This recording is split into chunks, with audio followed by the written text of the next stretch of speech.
والإسلام ديني. وعلم آدم الاسماء، اور علمہ جو بتایا گیا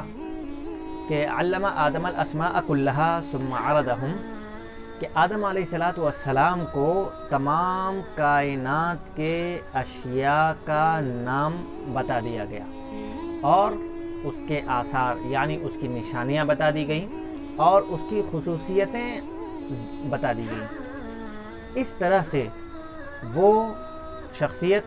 جسے زمین میں خلیفہ ہونا ہے اس کو تمام اشیاء کا نام معلوم ہے، اس کے آثار معلوم ہیں، اس کی خصوصیتیں معلوم ہیں،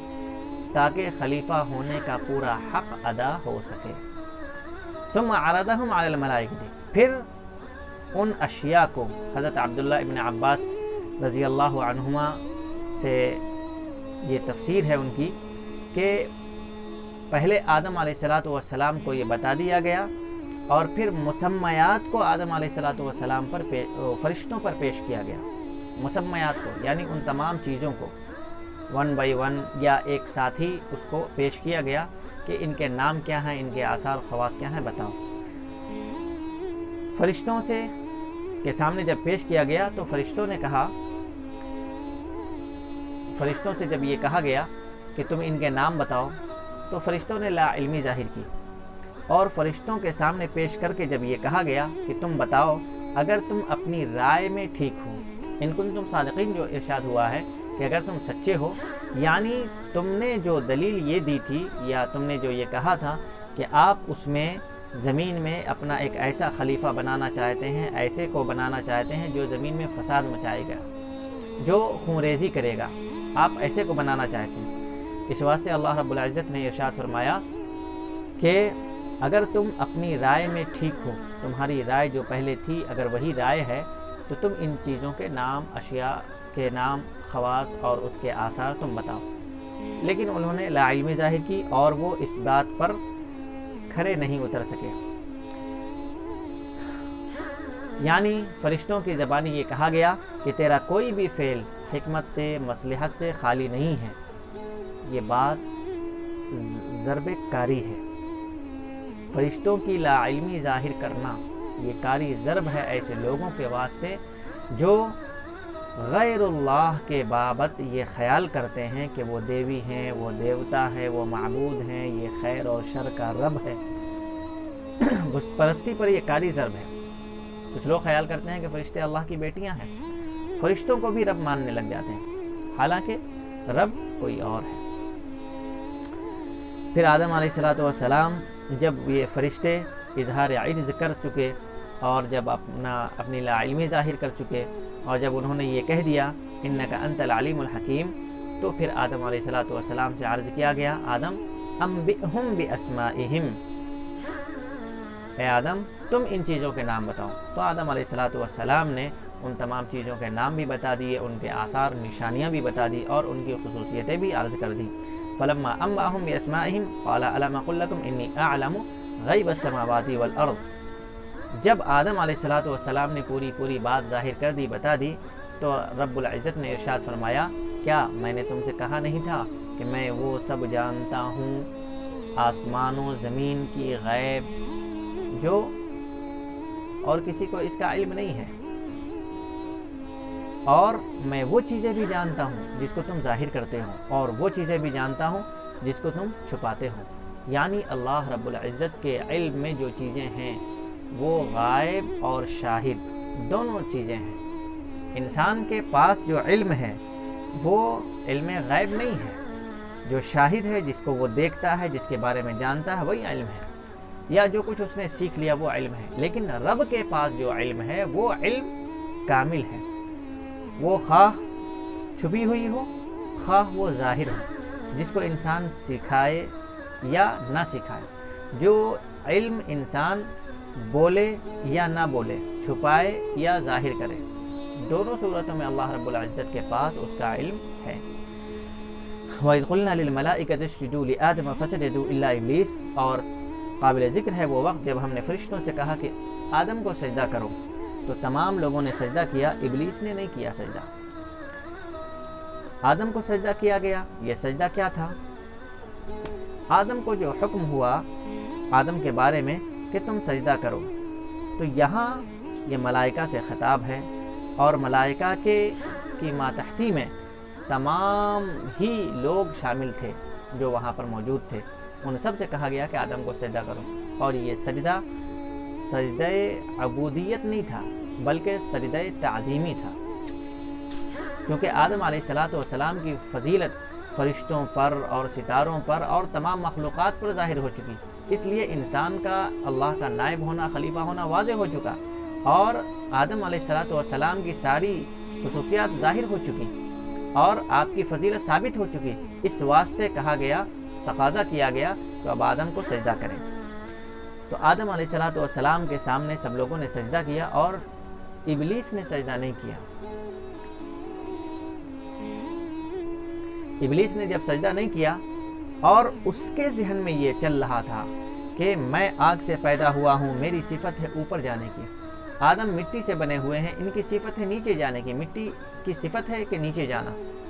آگ کی صفت ہے اوپر جانا، تو میں اعلیٰ ہوں اور مٹی ادنا ہے، مٹی سے بنا ہوا پتلا، میں آدم کو سجدہ کیسے کر سکتا ہوں جبکہ میں اعلیٰ ہوں، اعلیٰ ادنا کو سجدہ کیسے کر سکے؟ اس واسطے ابلیس نے سجدہ نہیں کیا، باقی لوگوں نے سجدہ کیا۔ سجدہ نہ کرنے کی وجہ سے، تکبر کرنے کی وجہ سے، ابا واستکبر وکان من الکافرین، اور اس نے کفر اختیار کر لیا، وہ تھا ہی کافروں میں سے۔ اللہ کے علم میں یہ بات پہلے سے تھی کہ یہ کفر کرنے والا ہے، اور اس نے کیا، ناشکری کیا۔ وقلنا یا آدم اسکن انت وزوجک الجنۃ، آدم علیہ السلام کے ساتھ اعزاز کا یہ معاملہ ہوا کہ آدم سے کہا گیا، اے آدم آپ اور آپ کی بیوی حوا دونوں مل کر جنت میں رہیں، وکلا منہا رغدن حیث شئتما، اور دونوں جگہ تم دونوں جہاں سے چاہو، جتنا چاہو فراوانی کے ساتھ کھاؤ پیو، حیث شئتما، جہاں کہیں بھی، بالکل کھلی چھوٹ، کھلی آزادی حاصل تھی جنت میں ان دونوں کو، جہاں کہیں بھی جاتے تھے، آتے تھے، رہتے تھے، سہتے تھے، اور فراوانی کے ساتھ کوئی کمی نہیں، کوئی کسی طرح کی کوئی روک ٹوک نہیں، بالکل آرام سے رہتے تھے۔ ولا تقربا هذه الشجرۃ، لیکن ساتھ ساتھ یہ پابندی بھی لگا دی گئی آدم علیہ السلام پر کہ اس درخت کے قریب تم دونوں نہ جانا، ورنہ تم دونوں ظالموں میں سے ہو جاؤ گے، یعنی اپنے آپ پر ظلم کرنے والے ہوگے۔ هذه الشجرۃ، یہ کیا درخت ہے؟ ہر ایک جگہ جب آزادی ہوتی ہے، جانے کے لیے کہا جاتا ہے، تو ہر ایک جگہ کوئی ایسا مقام ہوتا ہے، ہر ایک جگہ میں کوئی ایسی جگہ ہوتی ہے، ہر ایک ملک میں، ہر ایک سیکٹر میں، ہر ایک جگہ میں۔ تو جنت میں بھی ایک ایسی جگہ اللہ رب العزت نے رکھی تھی جس پر آدم علیہ السلام کو پہنچنے کے واسطے پابندی لگا دی اللہ رب العزت نے کہ اس درخت کے قریب نہ جانا۔ وہ درخت متعین اور معلوم درخت تھا، بعض لوگوں نے کہا حنطہ تھا یعنی گیہوں، بعض لوگوں نے شعیر کہا، بعض لوگوں نے نخلا کہا، کھجور کا درخت، بہرحال کوئی بھی درخت تھا، وہ متعین اور معلوم درخت تھا جو آدم علیہ السلام کو بھی جس کے بارے میں علم تھا کہ اس کے پاس نہیں جانا ہے، رب العالمین نے وہاں جانے سے منع کیا تھا۔ فَأَزَلَّهُمَ الشَّيْطَانُ عَنْهَا فَأَخْرَجَهُمَا مِمَّا كَانَ فِيهِ۔ شیطان کا تھوڑا سا تعارف ہمارے سامنے ہو جائے۔ اس سے پہلے شیطان کا نام جو آیا وہ ابلیس کے ذریعے سے آیا، اور کیونکہ اس کی ابلیسیت ظاہر ہو چکی، اس کی شیطانی ظاہر ہو چکی ہے، تو اب قرآن نے اس کا تعارف شیطان کے نام سے کرایا۔ یہ وہی نافرمان ہے جو آدم علیہ السلام سے حد درجہ بغض، عداوت، حسد، کینہ، جلن، کپٹ رکھنے والا شخص ہے، اور اس نے اسی وقت سے یہ تہیہ کر لیا تھا کہ میں جس کی وجہ سے نکالا گیا، میں اس کو اور اس کی اولاد کو جنت میں آسانی سے جانے نہیں دوں گا، اور آدم جنت میں آسانی سے رہ نہیں سکتے۔ اس واسطے، اور آدم علیہ السلام کے مقابلے میں شیاطین کو، یہ جو شیطان ہے ابلیس جو جنت سے نکالا ہوا ہے، بنی آدم سے جو حسد رکھتا تھا، اس کے اندر جو خصوصیت رکھی گئی ہیں، یہ انسان کو مجبور نہیں کر سکتا، لیکن پروپیگنڈا کر سکتا ہے، اسے بہکا سکتا ہے، اسے پھسلا سکتا ہے، اسے راہ حق سے ہٹا سکتا ہے۔ اور ڈسٹینس اس کے لیے کوئی معنی نہیں رکھتی ہے، فاصلہ، اسے وسوسہ ڈالنے کے لیے فاصلہ اس کے لیے کوئی چیز نہیں ہے، یہ دور رہ کر، قریب رہ کر، ہر جگہ سے یہ وسوسہ ڈال سکتا ہے، اس کو یہ قدرت حاصل ہے۔ اور یہ بھی بات ہے کہ جنت اس وقت تک دارالجزا قرار نہیں پائی تھی، بعد میں دارالجزا قرار پائی، جب تک آدم علیہ السلام اس میں رہ رہے تھے۔ فَأَزَلَّهُمُ الشَّيْطَانُ عَنْهَا، تو پھر شیطان نے وسوسہ ڈالا اور انہیں حق سے بچلا دیا، پھسلا دیا۔ فَأَخْرَجَهُمَا مِمَّا كَانَ فِيهِ، آدم علیہ السلام نے اس شجر ممنوعہ کو کھا لیا، عقل فرما لیا، جس کے سبب سے وہ جنت میں جنت سے نکالے گئے، اور شیطان جنت سے فَأَخْرَجَهُمَا مِمَّا كَانَ فِيهِ، جس جنت میں، جس عیش و آرام میں، جس ناز و نعمت میں آدم علیہ السلام اور ان کی زوجہ حوا علیہ السلام رہتی تھیں، اس سے وہ دونوں نکال دیے گئے، اور یہ شیطان نکالنے کا سبب بن گیا۔ وَقُلْنَا اهْبِطُوا بَعْضُكُمْ لِبَعْضٍ عَدُوٌّ وَلَكُمْ فِي الْأَرْضِ مُسْتَقَرٌّ وَمَتَاعٌ إِلَىٰ حِينٍ، اور ہم نے کہا کہ تم سب اتر جاؤ۔ غور کرنے کی بات ہے، پہلے آدم سے کہا گیا کہ تم جنت میں رہو، اس کے بعد حوا سے کہا کہ تم اور تمہاری بیوی جنت میں رہو، اور پھر آگے لفظ آیا ہے تثنیہ کا صیغہ، دو کا صیغہ استعمال ہوا، وَكُلَا، تم اور دونوں، آدم اور آدم کی بیوی حوا، دونوں مل کر کے کھاؤ پیو۔ لیکن اب آگے کہا جا رہا ہے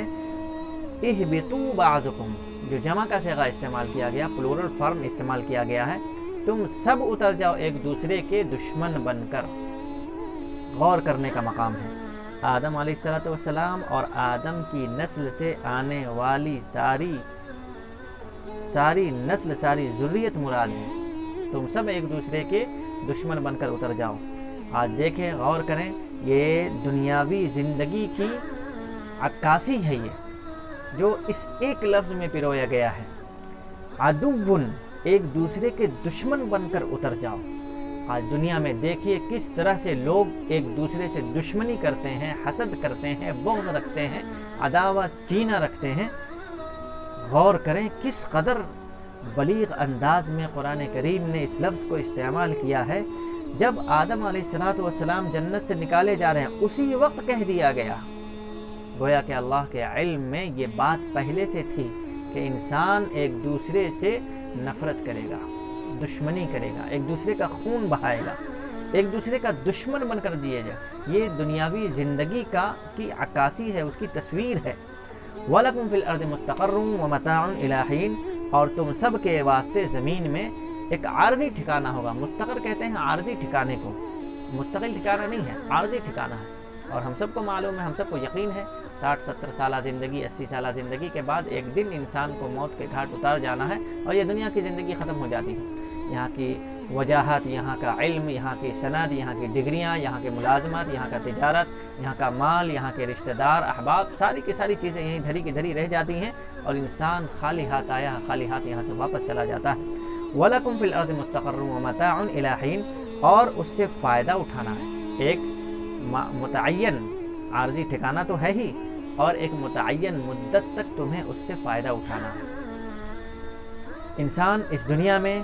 عارضی ٹھکانے پر آیا ہے، ایک متعین مدت تک فائدہ اٹھانے کے لیے آیا ہے، اس لیے یہاں ابدی زندگی کا خیال نہیں کرنا ہے، اور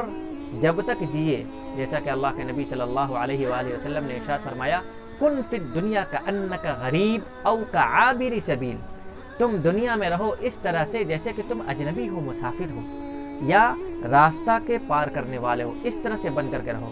اس دنیا میں ہماری زندگی ایسی ہی گزرنی چاہیے کہ جس طرح سے ہم ایک مسافر ہیں۔ ایک مسافر راستے میں اپنا گھر نہیں بناتا، راستے میں اپنا مستقل ٹھکانہ نہیں بناتا۔ ہم کہاں کھوئے ہوئے ہیں دنیاوی زندگی میں؟ آئیے ہم سب مل کر کے عہد کرتے ہیں اور یہ بات مان کر چلتے ہیں کہ اللہ رب العزت نے ہمیں جو یہ زندگی دی ہے، یہ عارضی زندگی ہے، جو نعمتیں ہیں یہ عارضی نعمت ہیں۔ ہمیں اس عارضی زندگی میں، عارضی نعمتوں میں رہ کر کے ہمیں دائمی زندگی کے واسطے، دائمی نعمت کے واسطے ہمیں محنت کرنا ہے، عمل کرنا ہے۔ اللہ رب العزت ہم سب کو کہنے سننے سے زیادہ عمل کی توفیق عطا فرمائے۔